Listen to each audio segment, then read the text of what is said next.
Dahulu kala, hiduplah sepasang pendekar silat yang hebat yang bernama Nek Siam dan Atok Betung. Kehebatan mereka telah dikenal ke seluruh penjuru negeri. Setiap pendekar yang menantang mereka pasti akan mereka taklukkan dengan mudah. Kehebatan mereka tidak lain dikarenakan memiliki benda pusaka bertuah, yaitu keris naga ular yang dimiliki Nek Siam dan batu satan bertuah yang dimiliki oleh Atok Betung. Kedua pendekar ini hidup bersama. Mereka hidup di tengah hutan belantara. Walaupun hidup bersama, mereka tidak memiliki anak dan selalu hidup berpindah-pindah. Mereka melakukan itu karena banyak orang yang mengincar benda pusaka milik mereka. Hingga suatu hari, mereka pindah ke sebuah padang yang luas, dipenuhi dengan aliran-aliran air kecil yang mereka sebut parit. Namun, kedua pendekar itu malah menemukan bayi di pinggiran parit pada saat mereka ingin mengambil air untuk keperluan sehari-hari.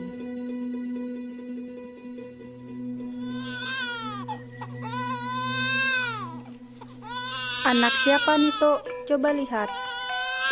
Mana, Nek? Sini biar Atuk gendong. Wah, lucunya. Nang ning ning nang nung, nang ning nang nung, nang ning nang nung. Lebih baik kita bawa pulang saja, Tok, bayi ini. Kelihatannya dia lapar. Jangan, nanti ada yang mencarinya. Atau bayi ini hanya diletakkan sementara di sini. Atau Apa, Tok?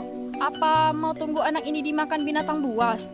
Dari tadi, aku lihat tidak ada siapapun yang lewat atau berteriak mencari bayi ini. Apa mungkin ini anugerah buat kita, Tok? baiklah, Nek. Kasihan bayi itu. Lebih baik kita bawa pulang saja.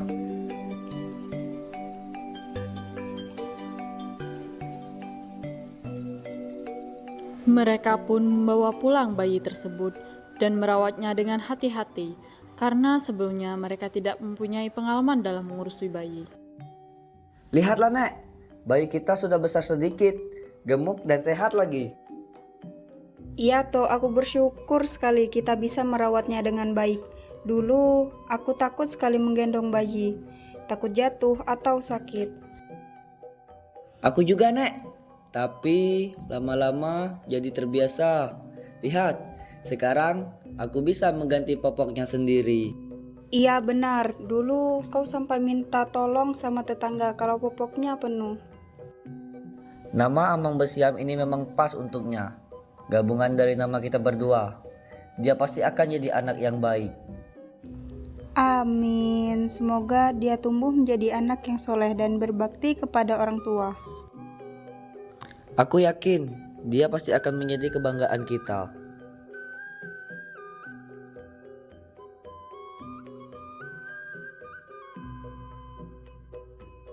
Beberapa tahun kemudian, Atok Betung dan Nek Siam sangat takut apabila suatu saat musuh mereka menyerang dan yang menjadi korban adalah Amang Besiam.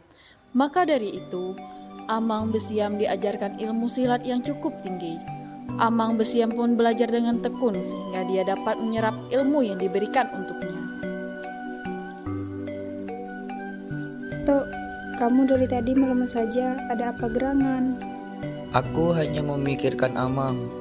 Dia sudah tumbuh besar. Aku khawatir suatu saat nanti dia akan menjadi sasaran-sasaran orang jahat. Aku juga sangat khawatir, Tok. Terlebih lagi dengan sifatnya yang polos itu. Aku tahu kekhawatiranmu, tapi kita tidak bisa terus-menerus melindunginya. Dia harus belajar mandiri. Kalau begitu, bagaimana kalau kita terus mengajarinya secara perlahan? Tidak perlu yang terlalu sulit dulu. Ide bagus, Nak.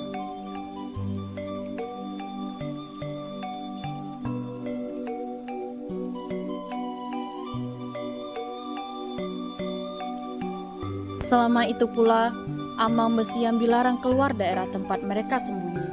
Namun, rasa ingin tahu Amang Besiam mengalahkan rasa takutnya pada gerentakan orang tuanya.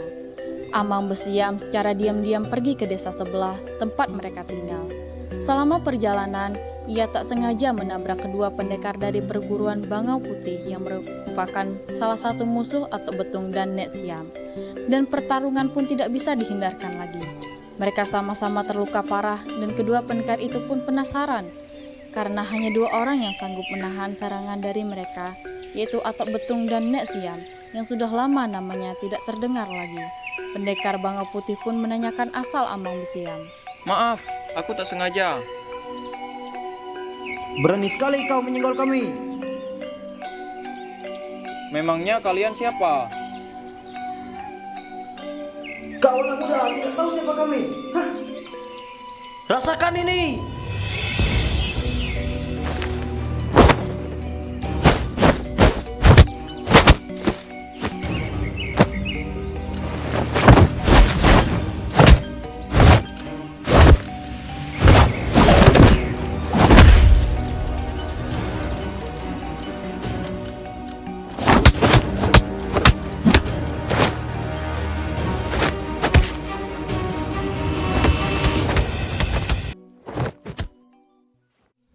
Hei anak muda, dari mana asalmu?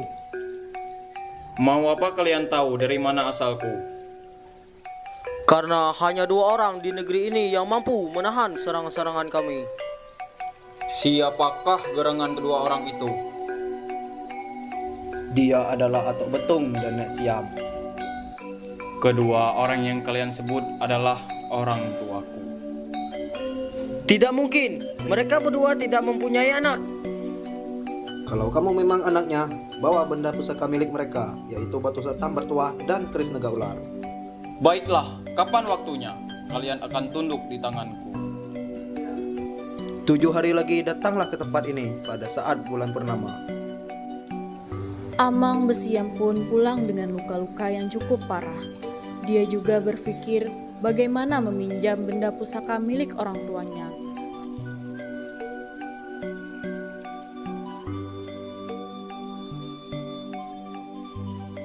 Sampainya di rumah, Atok Betung dan Nek Siam terkejut melihat Amang Besiam pulang dengan luka-luka.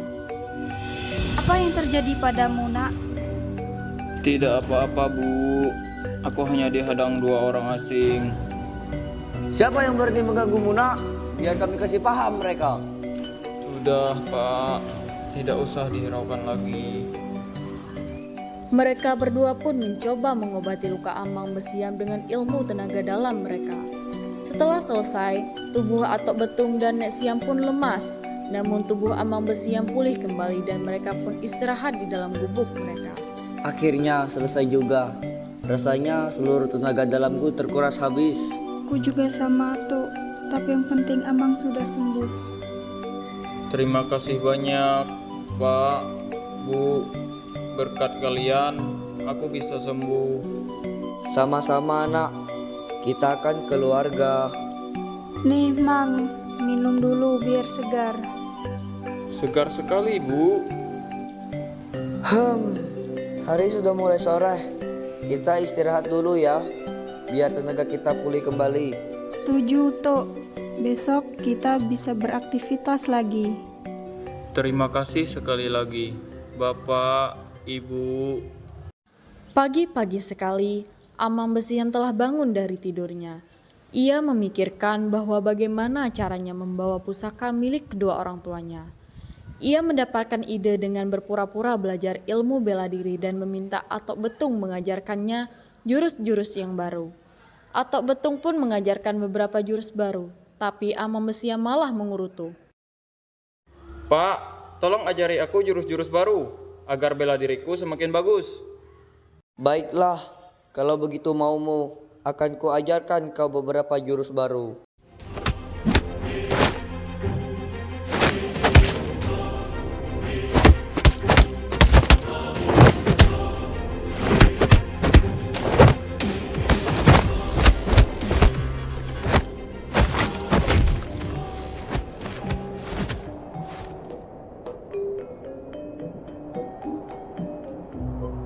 Masa hanya begini saja? Anak kecil juga bisa kalau hanya segini. Memangnya kamu mau jurus yang bagaimana, anakku? Semua jurus telah kau kuasai dengan baik. Aku ingin tidak terkalahkan. Aku ingin punya benda pusaka, Pak.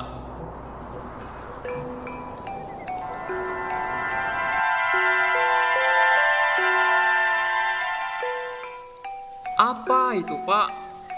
Ini merupakan benda pusaka Bapak, Nak. Ini sangat sulit didapat. Harus melewati ujian yang keras agar mendapatkan benda pusaka ini. Apa hebat batu itu, Pak? Dari bentuk dan warnanya saja sama seperti batu biasa. Atok Betung pun tersenyum dan ia mulai membaca mantra. Batu satam itu pun menyilaukan cahaya dan Atok Betung mengarahkan batu satam itu ke sebuah pohon besar. Amang Besiam pun mulai terperangah dan sekali hentakan batu itu melayang jauh dan menghancurkan hutan sekitarnya. Ia sangat terkejut sampai tak sadar Atok Betung sudah pergi dari tempat itu.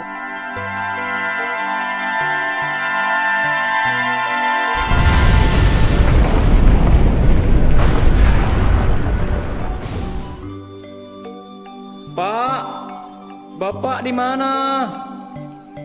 Namun tidak ada jawaban dari Atok Betung. Amang Besiam pun pulang ke rumah. Ia heran melihat Atok Betung telah duduk santai di depan rumah. Lama sekali kau ini, Amang. Bapak sudah lama menunggumu di sini. Hebat sekali ilmu Bapak. Aku tidak melihat kemana Bapak pergi. Hahaha. Kau yang terlalu terkejut. Benar juga, mungkin aku yang terlalu terkejut. Aku juga ingin punya benda pusaka yang sehebat itu. Kamu harus belajar lagi. Syaratnya cukup berat. Bapak pun harus menghabiskan waktu cukup lama, yaitu sekitar 10 tahun untuk mendapatkan benda pusaka ini. Pasti banyak yang mengincar benda pusaka itu, Pak. Karena untuk mendapatkannya butuh waktu yang lama. Tentu, apalagi dengan kesaktian yang dimiliki. Ya, ini merupakan harta karun yang sangat berharga.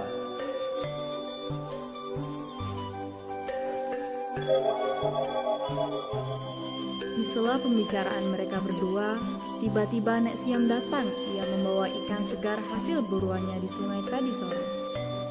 Wah, nampaknya kita akan makan enak nih, Pak, nanti malam. Kamu memang hebat, Nek. Kamu tahu sekali apa yang kami inginkan. Dan pasti ikan ini lezat sekali. Tentu saja, aku tahu melihat wajah kalian berdua, kalian sangat kelaparan. Tunggu sebentar ya, aku masakan dulu baru kita makan bersama.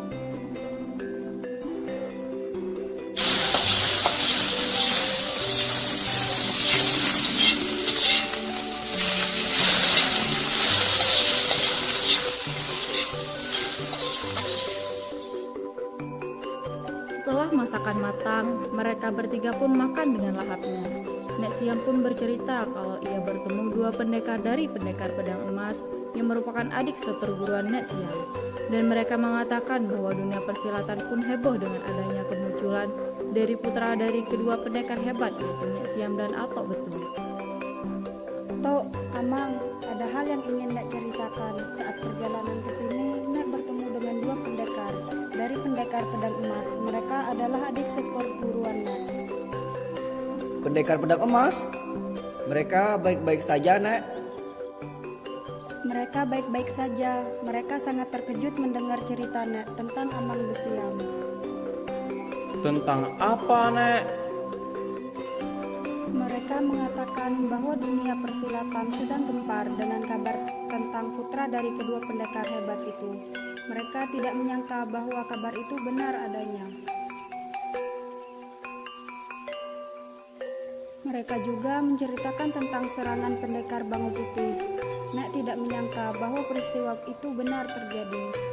Pendekar Bango Putih? Bukankah dia sudah lama menghilang? Entahlah, yang jelas aku meminta tolong pada mereka. Apabila suatu saat terjadi sesuatu pada kita, maka tolong jagalah Amang Besiam, putra kita satu-satunya. Baguslah kalau begitu. Mereka pasti akan selalu melindungi Amang Besiam, Nek. Iya, Pak. Hari-hari berlalu, hari yang dijanjikan Amang Besiam telah dekat. Namun ia belum dapat cara bagaimana mengambil batu satam bertuah milik Atok Betung. Karena Atok Betung selalu membawanya kemanapun ia pergi. Sampai pada suatu hari, ketika Amang Besiam ikut Nek Siam mencari ikan di sungai dekat hutan, ia menemukan caranya. Amang, ikutlah dengan ibu mencari ikan. Iya, Bu. Tunggu sebentar. Cepatlah sedikit nak, nanti keburu siang, ikan-ikan susah untuk didapat. Dengan tergesa-gesa, Amang Besiam lari mendekati Nek Siam. Jarak sungai cukup jauh, namun dengan ilmu peringan tubuh, mereka dapat dengan mudah menempuh sungai itu. Sesampainya di sana, Nek Siam pun kecewa karena ikan-ikan tidak terlihat. Apa aku bilang, siang sedikit saja ikan susah untuk keluar. Ini semua salahmu, Amang. Jadi apa yang harus kita lakukan, Bu? Kalau begini, kita makan apa?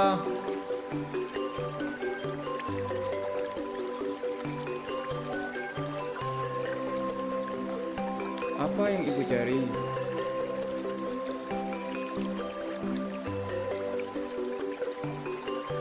Cepat kau ambil tanaman itu beserta dengan akarnya, Amang. Untuk apa, Bu, tanaman itu? Sudah, cepat ambil.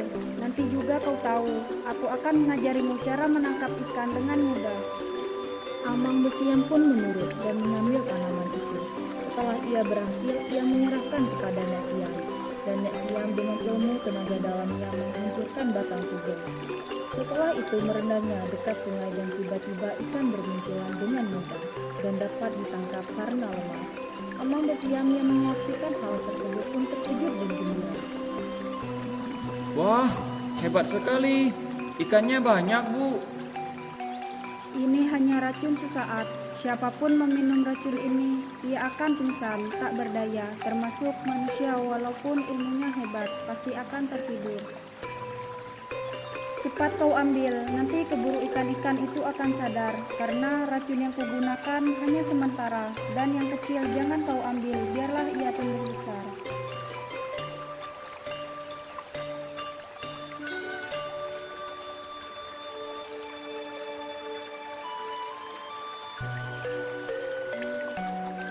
Setelah merasa puas dan ikan yang mereka dapat sudah banyak, mereka pun pulang dan Amang Besiam pun mendapatkan ide agar hasil tangkapan ikan hari ini dijual ke pasar.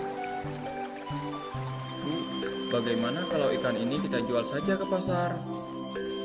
Kalau kita jual ikannya, nanti kita makan apa? Hasil tangkapan kita hari ini kan cukup banyak.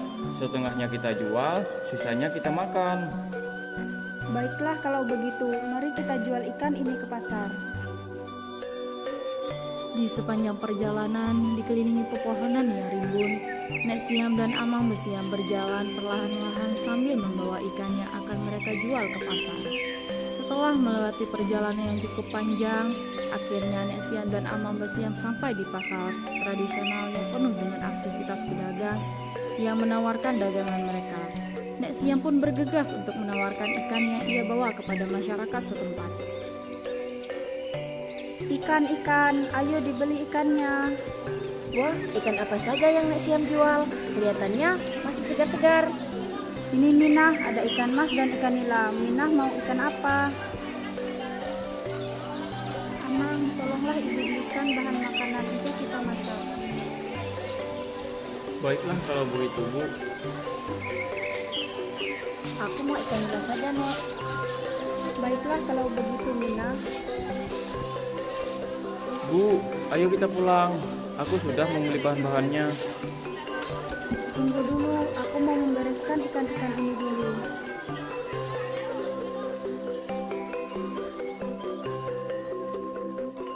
Di sepanjang jalan menuju pulang, Amang Besiam mendapatkan ide bagaimana cara mendapatkan batu satan milik Atok Betung. Sesampainya di rumah, mereka memasak ikan yang mereka tangkap tadi. Ini tidak berbahaya kan, Bu? Tidak nak, makanlah ikan yang kita dapat hanya tertidur sesaat. Setelah itu mereka akan bangun dan pulih lagi. Baiklah, Bu. Akan kugunakan cara ini untuk mendapatkan batu milik Bapak.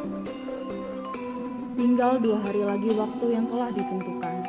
Amang Besiam pun masih juga ragu dengan caranya itu. Namun, dengan tekad yang kuat, akhirnya ia tetap akan melakukannya. Kebetulan, kedua orang tuanya itu sedang tidak ada di rumah. Segera ia mengoleskan racun tanaman tube kepada gelas-gelas minuman. dan hanya satu gelas yang tidak diolesinya, dan tentu saja gelas itu untuk dirinya. 2 hari lagi, waktu yang sangat singkat. Apakah aku benar-benar harus melakukan ini? Atok dan Nenek Siam pasti sangat kecewa jika mengetahui rencanaku.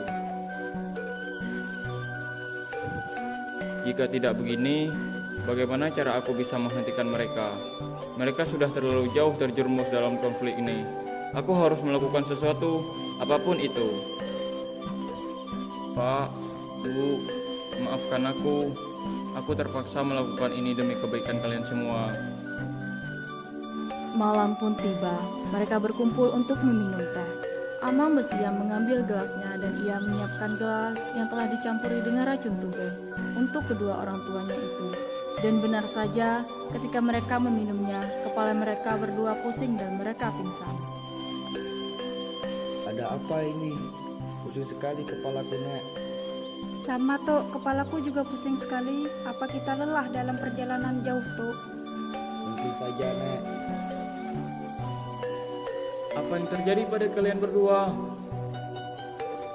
Setelah itu, Amang Besiam meraba-raba saku milik Atok Betung. Amang Besiam mendapatkan benda yang dia inginkan, yaitu batu satam bertuah yang dibungkusi dengan kain putih. Batu Satam, kau adalah harapan terakhirku.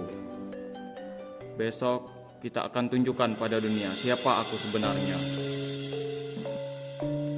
Keesokan harinya, Amang Besiam pun pergi dengan membawa benda pusaka milik Atok Betung dan tepat pada tempat yang diinginkannya.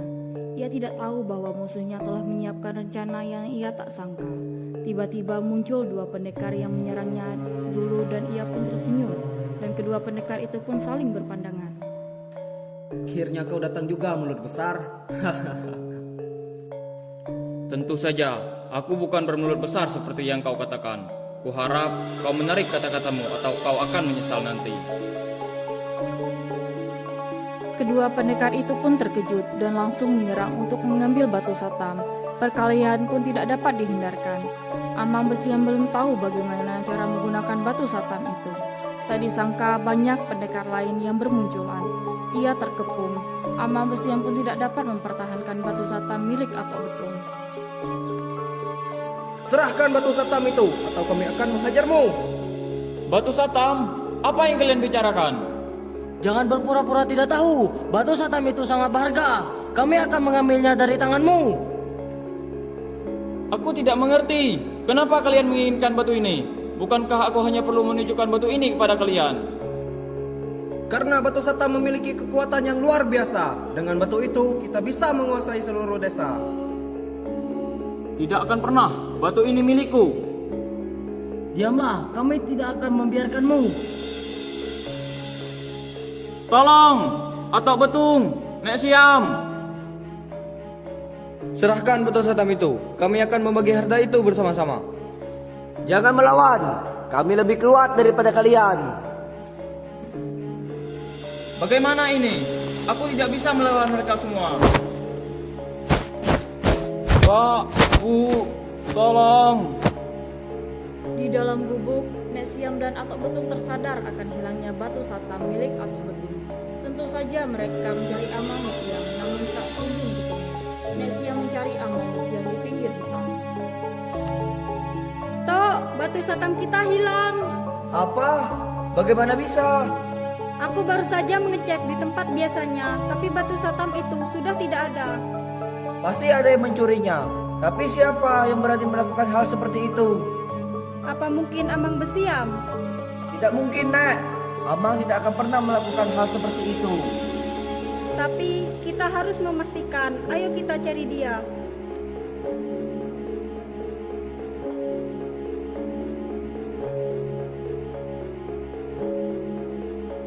Amang, di mana kamu? Amang, tolong jawab. Kita harus mencari di hutan. Mungkin dia pergi ke sana. Namun, tiba-tiba muncul pendekar jubah putih dan mengatakan bahwa Amang Besiam ada pada gabungan 20 pendekar sakti. Dan kalau ingin selamat, tunjukkan cara menggunakan pusaka batu satam bertuah. Hei Atok Betung dan Nek Siam, Amang Besiam akan kami lumpuhkan. Apabila kalian ingin dia selamat, syaratnya mudah. Cepat kalian beritahu cara menggunakan batu satam ini. Bagaimana ini, Nak? Apakah harus aku memberitahunya? Entahlah, Amang Besiam memang anak kita, tapi dia sudah membuat kita kecewa, Tok. Baiklah, aku akan memberitahu mereka dan membebaskan Amang Besiam. Bukankah Amang Besiam penerus kita, Nak? Kita akan menyuruhnya untuk bersemedi agar mendapatkan benda pusaka yang dia inginkan. Baiklah, kalau itu keputusanmu, Tok. Aku hanya bisa berharap ini yang terbaik. Tanpa membuang waktu, kedua pemuda tersebut pergi dan melemparkan sosok tubuh seorang pemuda, yaitu Amang Besiam yang telah terluka parah. Nek Siam dengan cepat mengambil tubuh Amang Besiam sebelum jatuh ke tanah. Mereka membawa masuk tubuh Amang Besiam ke dalam rumah dan segera mengobatinya.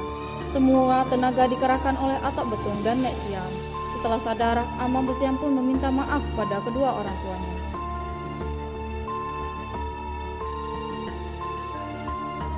Ampuni aku, Pak, Bu. Aku telah mencuri benda pusaka kalian. Aku sadar, aku salah. Silahkan kalian hukum aku. Sebenarnya aku tidak ingin menolongmu karena kesalahan yang kau buat sungguh membuat kami kecewa. Kau tahu, apa yang kau lakukan bisa mengancam dunia persilatan. Aku akan menghukummu, Amang Besiam. Hukuman apa yang harus aku terima? Aku sudah pasrah, Pak, Bu. Cepat kau lari dari sini, dan kau bertapa di gua kecil dekat selatan, dekat air terjun Sadap. Apapun yang terjadi, jangan kau kembali. Ada 2 pendekar yang akan mengawalimu selama kau bertapa. Ingat, tujuanmu hanya demi kebaikan, agar kau mampu mengendalikan pusaka milikmu kelak. Pergilah, tinggalkan tempat ini cepat. Setelah Amang Besiam pergi, Nek Siam mengambil keris naga ular dan menusukkannya ke tanah belakang rumah. Setelah itu, terjadi gempa dan tanah pun terbelah 2. Amang Besiam yang dalam perjalanannya sadar itu tanda kemarahan dari kesalahan kedua orang tuanya kepadanya.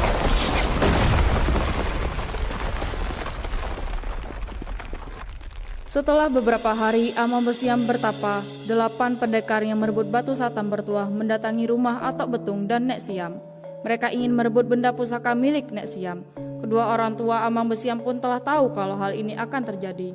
Namun mereka sudah siap apapun yang terjadi, mereka harus menyelamatkan benda pusaka. Serahkan keris naga ular itu. Kalian tidak akan bisa menang melawan kami. Tidak akan pernah. Benda pusaka ini milik keluarga kami. Jangan harap bisa merebutnya.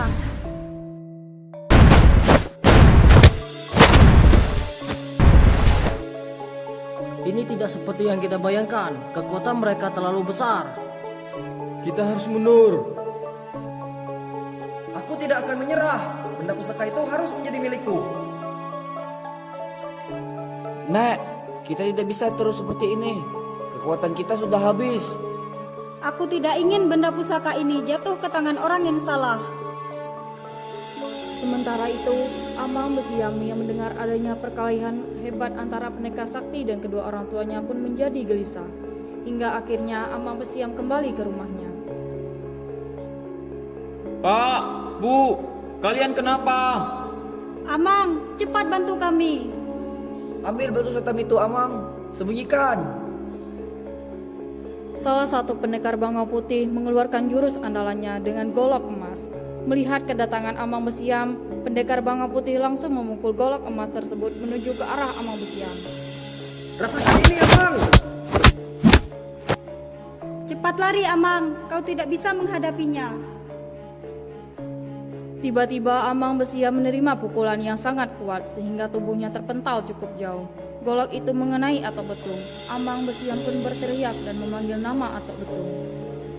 Bapak, maafkan aku, Pak.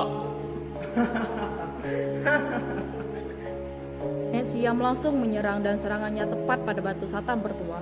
Dan silau memancar terang batu bertuah pecah berhamburan. Pendekar melihat batu satam telah tiada segera kabur. Karena mereka takut Nek Siam mengamuk maka habislah mereka. Amang Besiam hanya tertunduk dan menangis melihat apa yang terjadi. Nek Siam dengan geramnya melihat tingkah dari Amang Besiam menjadi murka. Ia mengusir Amang Besiam dari tempat Atok Betung terkurung. Cepat kau pergi dari sini. Kau memang anak yang tidak berguna. Kau telah membuat kami susah. Ampuni aku, Bu. Aku memang tidak berguna. Apa yang dapat aku lakukan, Bu?